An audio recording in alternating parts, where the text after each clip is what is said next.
Hi. So now let us get started with namespace concept in C++. Okay. So just to recap all the old topics which we have done, we had seen the object-oriented programming. Okay. What is a class? What is the object? And constructor. Okay. Data members, destructors, static and non-static members, and inline, non-inline methods. Then we have seen inheritance, then we have seen exceptions, okay, then we have seen pointers, okay, then how to create object on the stack, then how to create object on the uh, heap, fine.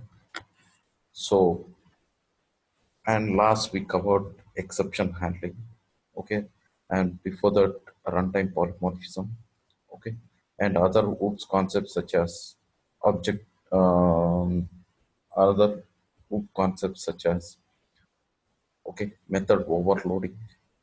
Okay, fine. Now let us discuss another new concept, which is namespace. Okay, namespace is not available in C language. Okay, right.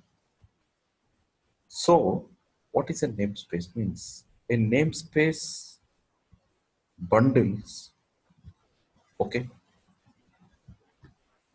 a set of classes or functions inside that.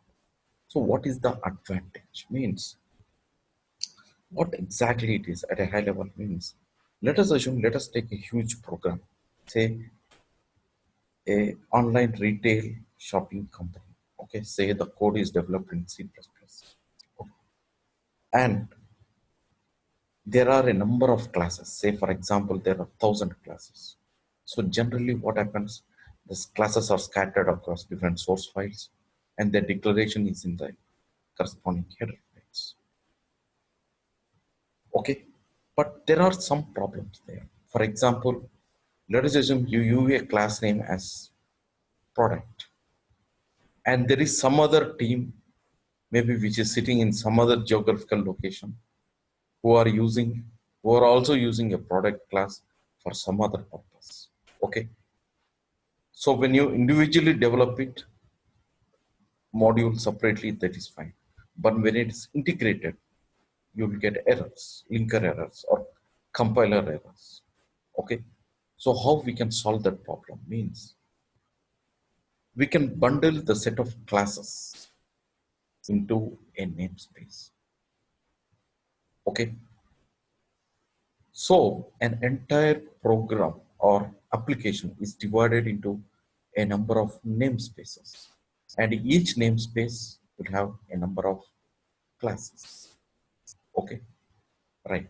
So until now, whichever classes we were writing, it was into a global namespace. We have not put into any namespace. Okay.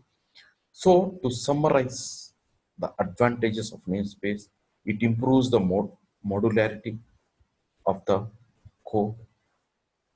Okay. Say for example, we have online retail company. Maybe we may divide the entire thing into three different namespaces. Okay. So maybe all classes which are related to seller, we can have it in the seller namespace. Buyer, we can have it in the buyer namespace. Inside the buyer namespace, there may be 100 or 200 classes. Okay. Right. Fine. And maybe some other set of classes which are related to the customer support agent. Okay, right. So it improves modularity, number one. It improves distributed development. That means a project can be developed across different teams, okay, and can be integrated, okay, without any name conflicts. So avoids the name conflict between classes having same name. Okay, so now when there is a class ABC and it's in a namespace N1, there is some other class ABC or okay namespace N2. So both of them can safely be integrated and they work with each other. Okay, uh, whether each other or maybe some other class can use them. Okay, right.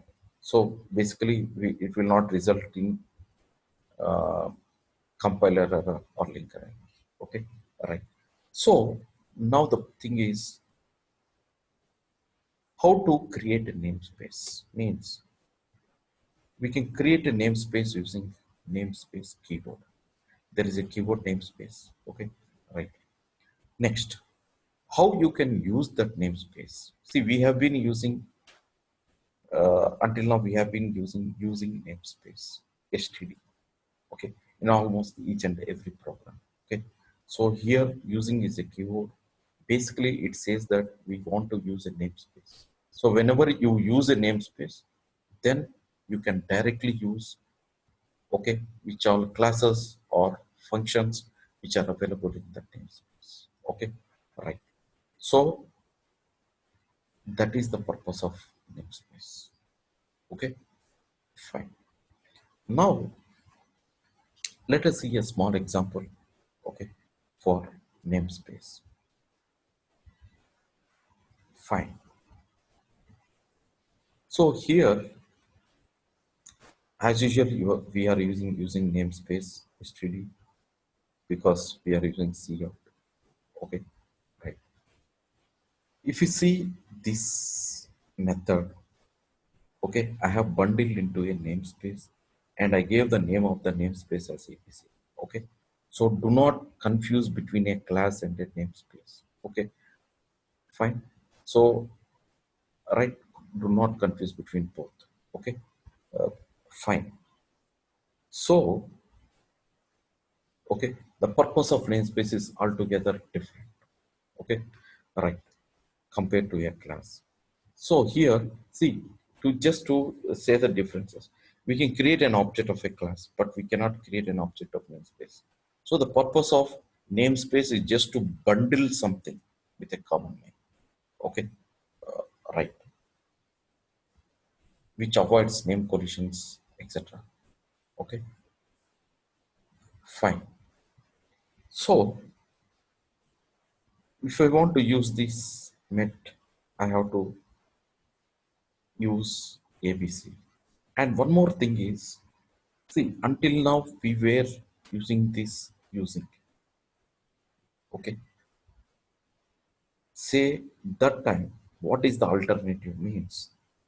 Simple. You have to prefix everywhere with namespace. Then only the compiler can identify, okay, cout, handle, and all these things. Okay. Now let us try to execute.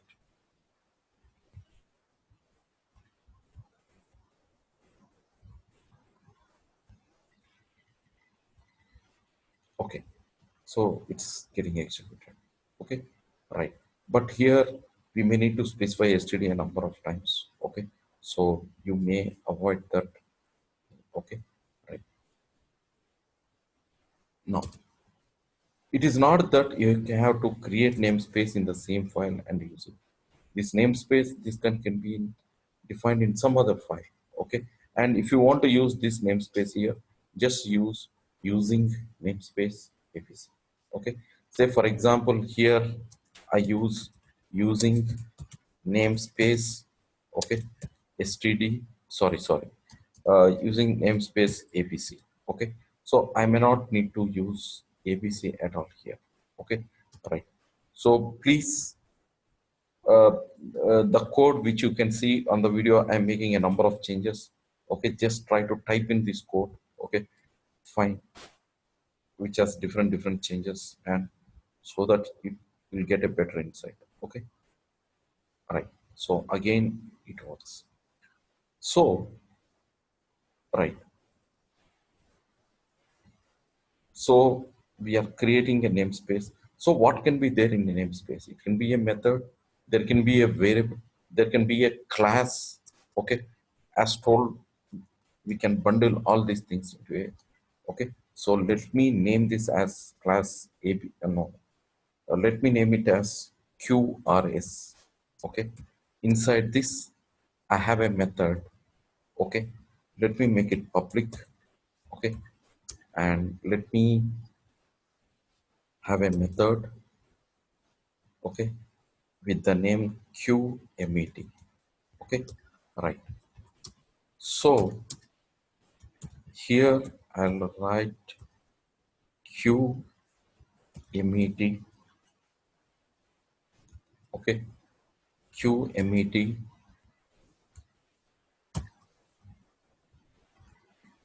okay, in QRS, fine, QRS class, right? Okay, so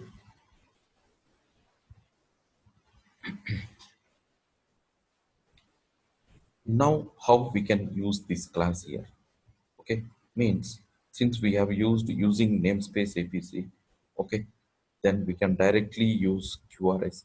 But let us assume this statement was is not there. In that case, we have to prefix with the namespace name. So the name of the namespace is APC. Okay. Now let us do one thing. Let us create an object of QRS. Okay. Right. So QRS, but let us directly use without any prefixing with the namespace, and let us see what happens. Okay.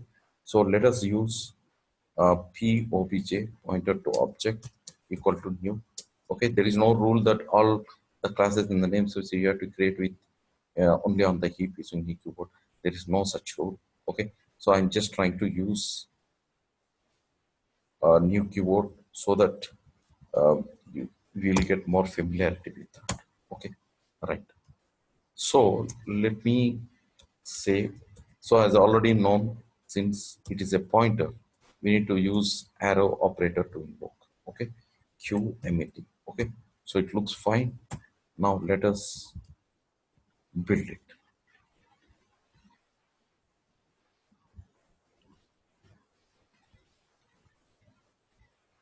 Okay, so let us see what is the error.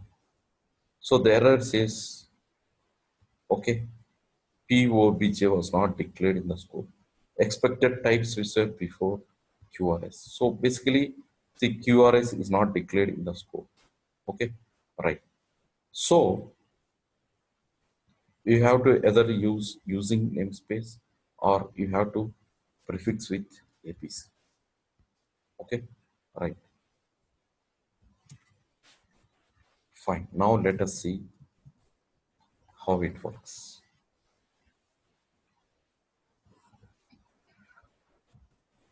Yes, it works. Okay. So that is namespace. Okay.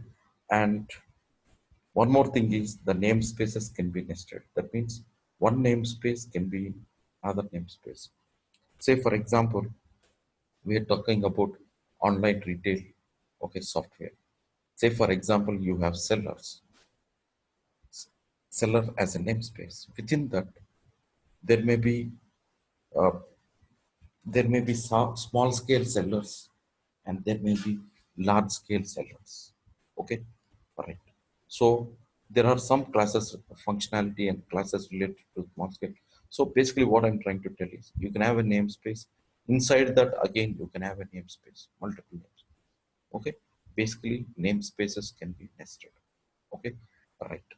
So let us take a backup of this and further we can change it to uh, see other examples. Okay,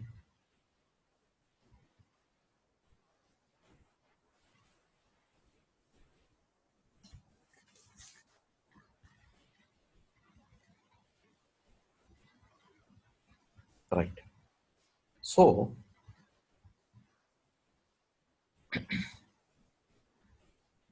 now let us make some changes to this.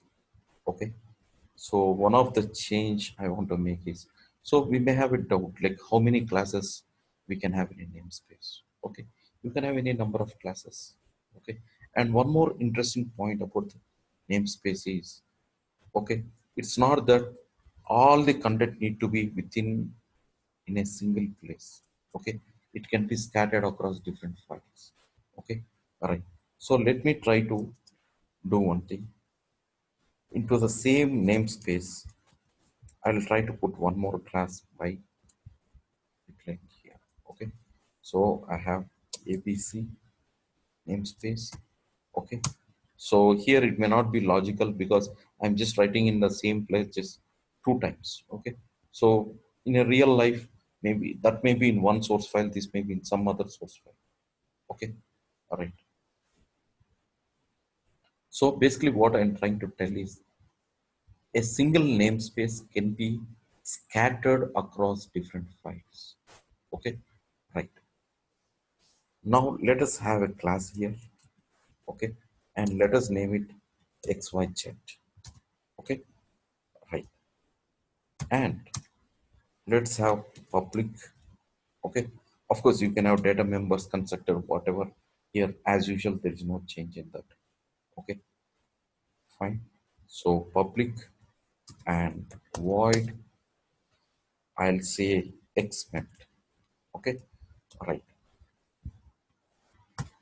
And here you are defining the method inside this. However, you can define it outside also. Okay. Right. So fine. Let us define it outside for a change. Okay. Right. So it's declared here, and let's define it here. So whenever we're defining void, okay, and I need to say to which class it belongs and name of the method, and let me write, okay, right. And of course, you can have static members here inside the class. So all that, like you can mix the concepts, okay. So all that works fine, okay, right. So let us just have a message in this. So I'll just put it exmet in ABC class. Sorry, in XYZ class in namespace in ABC namespace. Okay, fine. So let me use and then operator. Right. Now our aim is to create an object of XYZ and call XMAT. Okay. So how do we create an object of XYZ? Means obviously we need to use the namespace APC. Otherwise, we need to use using namespace APC. Okay, so ABC. The name of is XYZ star. Okay, I'll just write P X OBJ equal to new ABC. Okay, XYZ. Okay, so we created. Okay, let us do one thing for a change. Let us create this object on the stack. Okay, right. So how does it look the time? So let's name it as xobj, and of course there's no constructor. There is a, of course there is no constructor. And one more point is, whenever you don't write constructor, okay, of course I had to mention this point at the beginning of the sessions. Okay, but whenever you don't write constructor, the compiler itself will create a constructor. It will create a default constructor for you, and which is public. Okay, right. So right, so we created an object. Now let us invoke, okay, xmet method. Fine. So let us execute it. Let me rename it to namespace 2.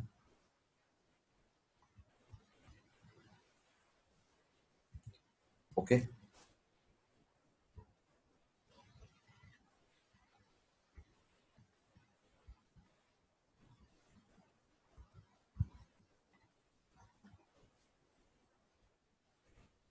Okay. So there is a problem here. I think there is a linker problem. So let us delete the old object file. Okay. So let us rebuild it.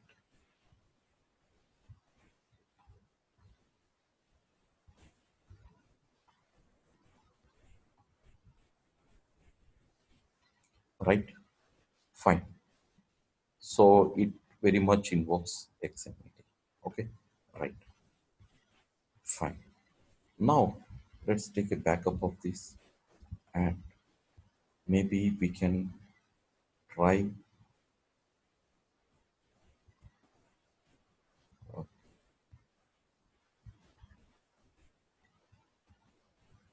okay, nested namespace. So for that, let me uh, write.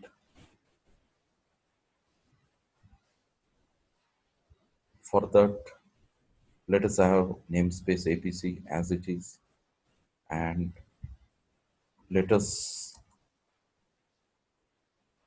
have one more namespace. Okay, let us remove this code, and let us, you can have, I have, let us assume you have some functionality.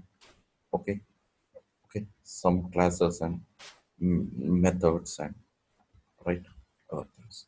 Now let us assume there is one more namespace. So I'll say, okay, inner namespace. I'll say ins. Okay, right. And so where I have to close means, let me close here. Okay. So in case you want to put as comments, if it is confusing, you can put it as, okay, end of this namespace, right? And one more end of, okay, namespace ABC. Fine. Okay. So actually, it is not very much meaningful. I have ABC inside that I'm putting INS. Okay. But it's, you can also have one more class here at this place where the mouse is focused. Okay. Right. Right. That is directly under the namespace ABC. Okay, and one more is there can be multiple inner namespace also. Okay, fine. Now let us try to create an object of xyz, and let us call the methods. Okay, right. I think we do not have this met and all, we have removed it. Okay, now let us try to run it.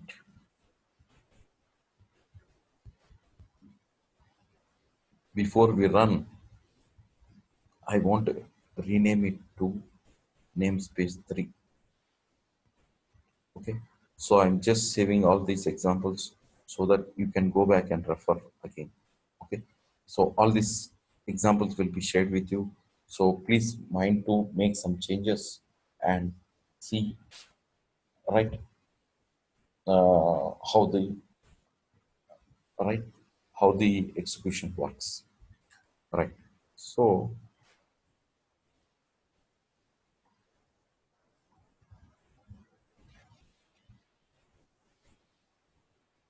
right,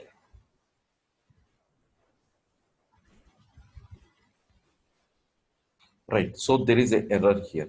The, see, whenever you get a error, you have to go and take a look. Okay, that itself will give easily 60 to 70% of the answer. Okay, so here, see, it is suggesting the alternative. Use ABC INS XYZ. Okay, so right, so ABC, because I have this class XYZ inside APC. That's fine. Okay, so does it look fine? I think yes. We here we are declaring, and here we don't need because we already have the object in hand.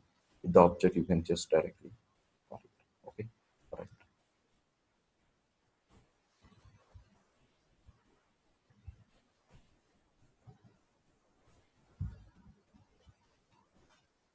Okay, so it is working. So this is an example for nested namespace. Okay, fine. So in a real project, you have to mix all these concepts and okay, fine.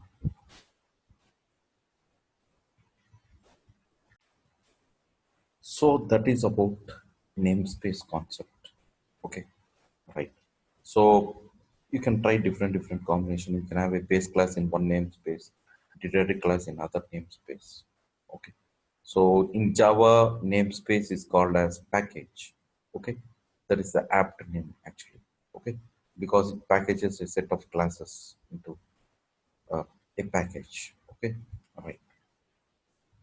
Fine. Now let us discuss templates. Okay. So we'll just before getting the templates, let us just try to go through this.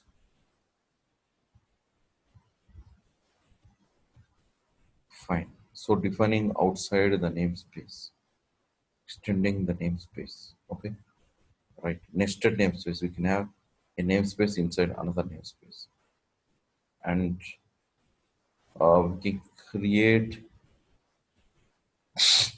we can create aliases also like this. Okay. For namespace. Okay. Right. That may improve the readability of the code when it is at the inner level. Like you have a namespace A, inside that there's namespace B, inside that namespace C, and you are trying to refer something there. Inside that, then instead you create an alias for that, and it can use it. Okay, right. So fine. So we know that HTTP is a standard namespace in which all the standard library routines are available. Okay, so we have been using C out, C in, and all that. So which are actually declared in this. Okay, you they are declared in this and within that in HTTP namespace. Okay, right. So that's about namespace. Now let us get started with template. Okay,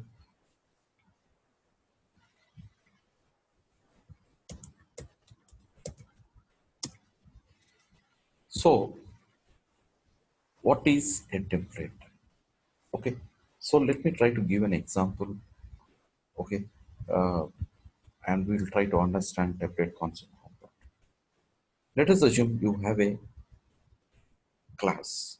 Okay, say for example you have a class. Okay, so I'm just trying to write a pseudocode. Okay, say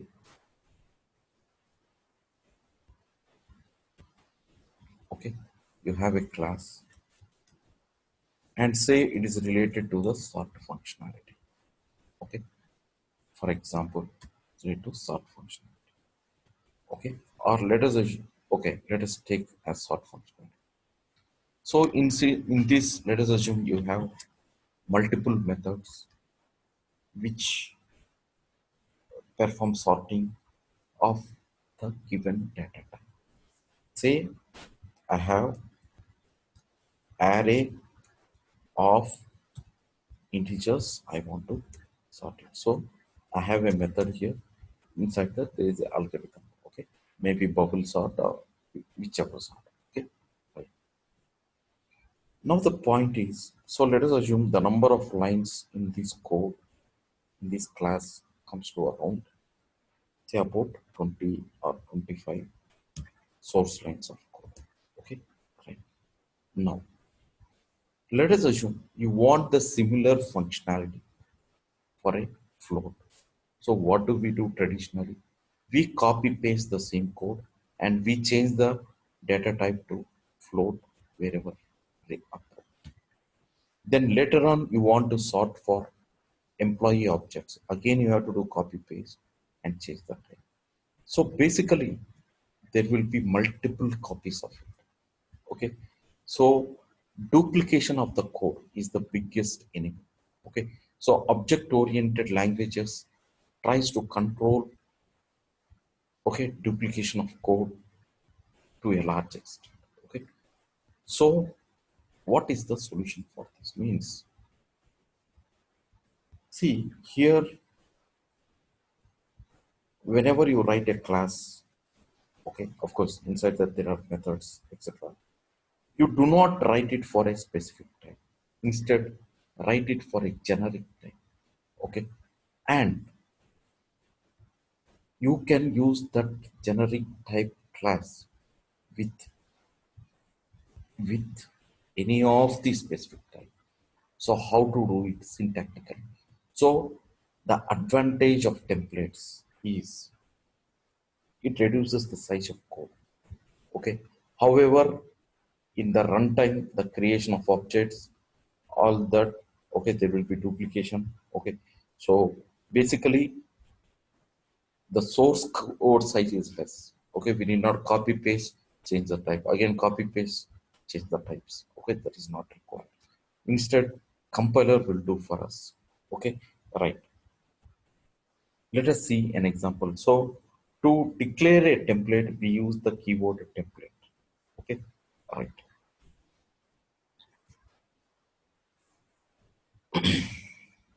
Let us see an example for it.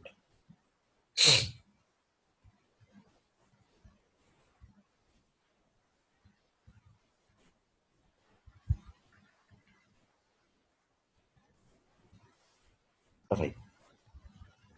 So this is a simple template class. It doesn't do anything. It just stores two values. Okay. And it tries to get the maximum of each one. Okay. See, basically the bottom line is I want to reuse this class for any type. See, I may want to do int, I may want to do for float, I may want to do for user-defined data types or whatever. Okay, you need not you need not copy paste this code and just change the types. That's no more required. Instead, compiler will do for us. So, how means? So we have to specify template, class, both of these are keywords, and a T is a placeholder for the specific data type. So generally, whenever you want to write a template class, you can just write a normal class with some data type, some specific data type, and replace that specific data type with some placeholder, say T or X or whichever. Okay. So here we have declared okay XY. Here we gave a generic type. Okay. Here also we have mentioned generic type. Here also okay. Fine. Right. So we are just trying to get the maximum and return. Right. Fine. Now, how to create objects of this class template means here generally what happens if it's a normal class, we will not have this part. We'll have the class name and object and we'll invoke the corresponding parameters. Okay. So here,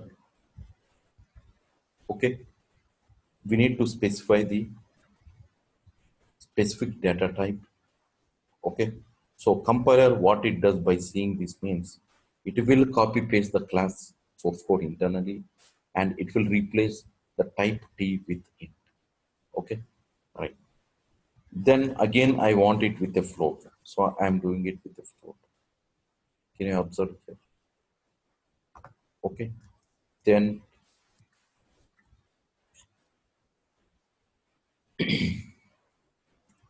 fine. So it's not that only primitive types you can send it right here as the type parameter. Even this can be applied with non with user defined type as well. Okay, fine. So let us just execute this.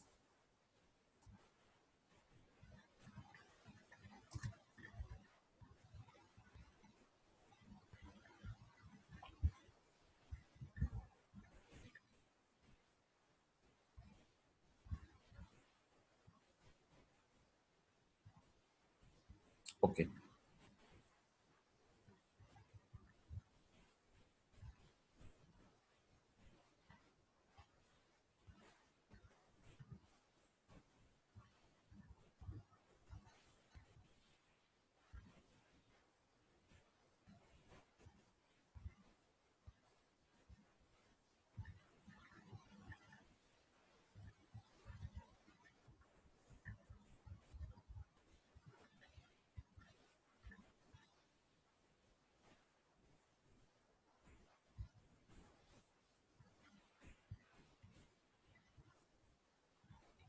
So fine, it has executed. Okay, right.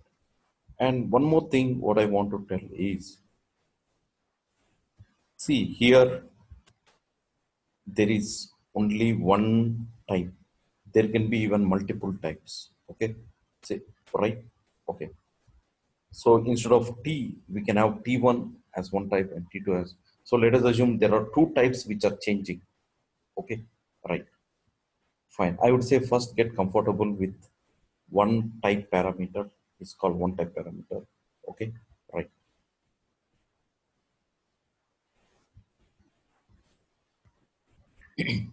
So here we are reusing the code of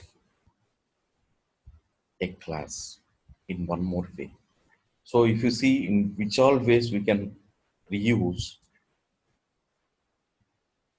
okay, the code is, we started with class, that is a way of reusing the class. Inheritance, there we are reusing, then talk about composition. Okay, that means an object is a data member of another object, another class. Okay, that is also reusing. Okay, and template also, okay, helps us in reusing the code in one more way. Okay, fine. So all this will make the size of the source code very compact, and it will help us to write better and high quality software systems. Okay, right. Now let us discuss function type.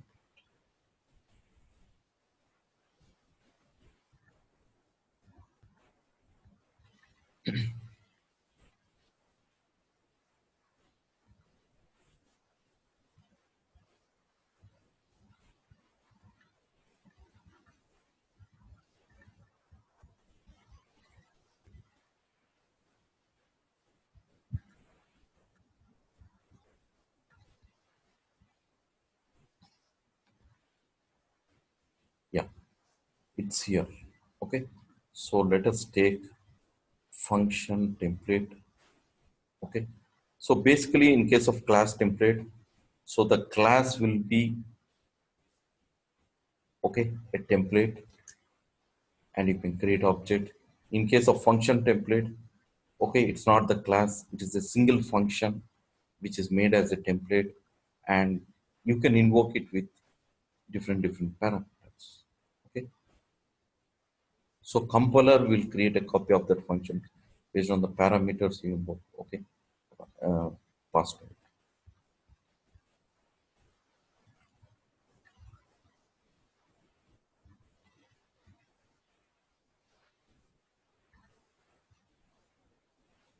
Let me remove the object files.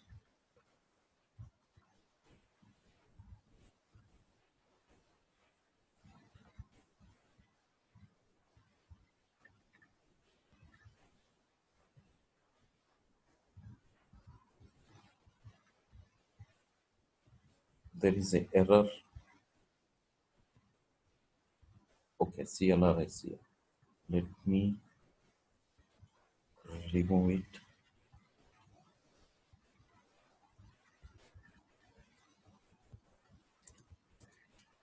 There are other errors. Let us try to resolve them. I have a function ABCD passing AB and CD. Okay, right.